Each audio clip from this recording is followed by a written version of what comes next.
Good morning, Trump's family. Welcome back to my channel. Have a good day, everyone, and God bless you. Alright, the following is a collection of news from Patriots. Let's get into the news. Let's get into what is and what should be and what we can do about it. Okay, so some are calling it the white wave, a flood of white envelopes containing mail-in ballots that push the Democrat candidates to victories in several states. It happened in 2020. I'm just going to report it that way. This white wave of mail-in ballots. We're not going to question anything about these ballots. We're just going to say that says, wait, wave of mail-in ballots, shift, read tsunamis and red waves, all of a sudden, it's looking like this. And these white wave pushes back. And it favors hugely the Democrats. It happened this year. It happened a couple years ago. It never really happened before. In this type of way. We can thank the Chinese WuFu for that, or at least that was the excuse that they used to put us in this position. For instance, John Fetterman is going to get Pennsylvania's U.S. Senate seat instead of Dr. Oz because of these white waves that switch the tide over to him. And this happened in other places as well. So let's look at look at the pros and cons of mail-in voting. Jacob Neal Heisel, a professor of political science at University of Buffalo, said, "It appears to be a tactical mistake to encourage one method of voting while discouraging others. In other words, Republicans are telling their people do not mail and vote, show up on election day. And let's flood, or as Steve Bannon says, have a force multiplier of so many, in person, same-day votes, that it cancels out the early mail-in voting from Democrats, because the Democrats are pushing mail-in voting. We know why they're pushing mail-in voting, right? For instance, let's not forget ballots go to everyone in certain states like California, and it's very easy to get and send in mail-in ballots. And then they don't verify signatures. They don't properly match the envelopes with the actual votes. These are just factual things. For anyone reviewing this for this platform called YouTube, that's just news, factual things. I'm not saying anything is amiss. I'm just saying that mail-in ballots don't have to be as precise as in-day voting. But then what happens in Maricopa? Oh, wow, all of a sudden, we have that 30% of the mail in the same-day voting. There was issues with the tabulators. That's a fact, that's reported fact by people in Arizona. I'm not saying anything more than out, just saying there's issues. There's even reports that it may be that the actual tabulators aren't formatted to fit the actual paper size of the same of in-person ballots for the day of voting. Isn't that interesting? So the Republicans, hear me out. Since we don't have in places like Arizona election laws like we do in Florida and Texas, is it smart to depend on this false multiplier of in-person voting on the day when it backfired in 2020? It backfired in 2022. And therefore, the Democrats won, or should we be playing their same game to the point where they can't just assume that mail-in ballots and early voting is going to be all Democrat? Something to think about? By the way, Senator Josh Hawley is calling for Republican Party to reform. Interesting. This is what Josh Hawley tweeted out. On Sunday, the old party is dead, time to bury it, build something new. Okay. And he said that following Senator Catherine Cortez Masto has a narrow victory over Republican Adam Laxalt in the Nevada Senate race, which, by the way, all the votes weren't counted. Everyone immediately called the race for Masto. But when we have close races, like the Law and Buber, they have to have a recount, excuse me. Isn't that interesting? That's under the laws over there in Colorado. But here's another thing that we know, that Josh Hawley, he is not for the same-o. For instance, McConnell backing the establishment candidates against the MAGA candidates pulling funding.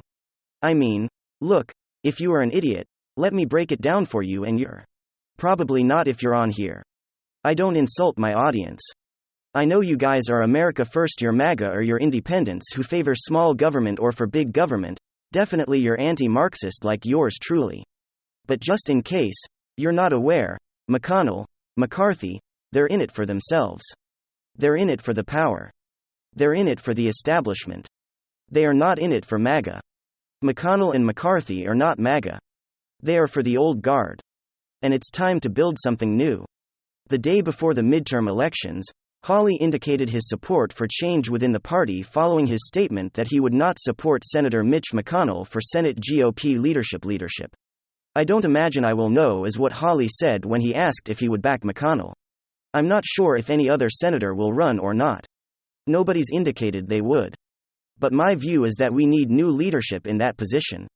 Marco Rubio also joined in the last couple days, saying exactly right. I don't know why Senate GOP would hold the leadership vote for the next Congress before this election is finished. We have a runoff race in Georgia. Are they saying that doesn't matter? Don't disenfranchise Herschel Walker. In other words, he would not have a voice if he wins in the leadership. Okay, all right, folks, this is where we need to figure out what we're going to do here. Are we going to fight?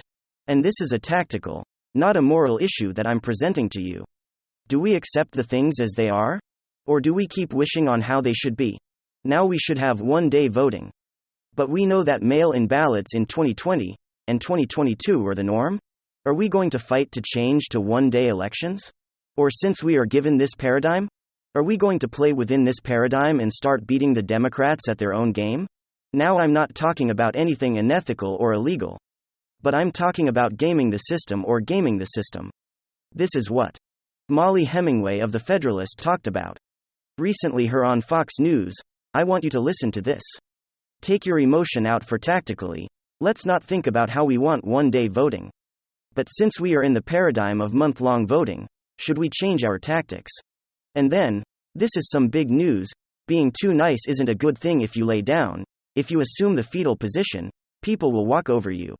And that applies in the world of politics as well. And that's not to endorse extremism of any kind, or to promote any type of violence. We are 100% adamantly against all of that. Of course, you guys already know that. But it must be said regardless. But the point that I'm trying to make, the point that I've been trying to make, that I really want to hammer home, is that it's time to play the game. For too long, Democrats have been operating with different rules. They're willing to venture in extreme hyperbole, even to the extent of defamation and slander, in order to make noise and mobilize political movement. Republicans, conservatives, aren't conservatives play by the rules. They play nice. Excuse me, ma'am. But I believe what you are accusing me of is incorrect. Meanwhile, leftwards are screeching and screaming, this person is a threat to democracy. He's racist, a fascist coming after your rights. They're going to take this away, they're going to do that. Excuse me, ma'am, can you please stop lying about me? You're not going to win. We may look at the left boys and say, man, these people are crazy. And the stuff that they're saying is crazy. But at the end of the day, their voices are being heard. They're making noise. And conservative voices aren't, because conservatives are not playing the same game. And if you don't play the game, if you don't compete, then very simply, you lose. And maybe that's why Donald Trump has been successful in his career. And that's certainly why Ron DeSantis is successful, because they're willing to fight back, they're willing to hit back and hit back hard. They're willing to make noise and wake voters up, making them understand the severity of the situation, because clearly a lot is at stake. And if Republicans don't wake up and realize that it's basically life and death, well, then problems are likely to follow. I have this wacko clip from CNN This Morning show that I want to show you. Alright folks, so let's create contrast. What is the RNC doing? Biden is spending too much money, inflation, gas prices. Meanwhile, Democrats are taking the political battle. So seriously, it's like World War II to them. Everyone listen to this, from CNN. The question is, where are we when it comes to our nation? Our democracy is there, and your historian is, can we look back at a time that gives us hope that we got through the similar to the stories? Oh, we've always gotten through tough times. I mean, I think that's what history. That's why I love history so much. I mean, just think about what people who were living through the Civil War felt, what people who were living through the Great Depression out, what people felt in those early days of World War II, when it didn't look like the Allies and democracy, we've got one. And they didn't know what we know now. They didn't know how the story would end. So they lived with the anxiety we're coming through now. But we came through each one of those times with greater strength. And I think there may have been a moment, what we saw in the midterms, where people were voting what they knew was wrong, what they knew was right. Okay folks, and they truly believe this. Some of them do, at least others are just playing the game. It's fear-mongering, it's extreme. It's a little crazy, but you know what? To a certain extent I'm starting to think that it works, and I'm also starting to think to myself, Left boys are doing this stuff disingenuously. Meanwhile, the right has an actual genuine argument and the ability to really start ramping up the rhetoric. I mean, it's a battle. The left talks a big game about being anti-fascist and how the other side is fascistic and coming after your basic rights. Well, hey, we know the left to have truly authoritarian tendencies. We saw what happened during 2020 and 2021. We know how they are with free speech, cancelled culture, mob rule, just how divisive and destructive they are. They are truly fascistic. Nobody says it, nobody hits the fascist left. They're playing the game, and conservatives aren't taking advantage of all the abuse of power, the abuse of the DOJ, the FBI, federal agencies.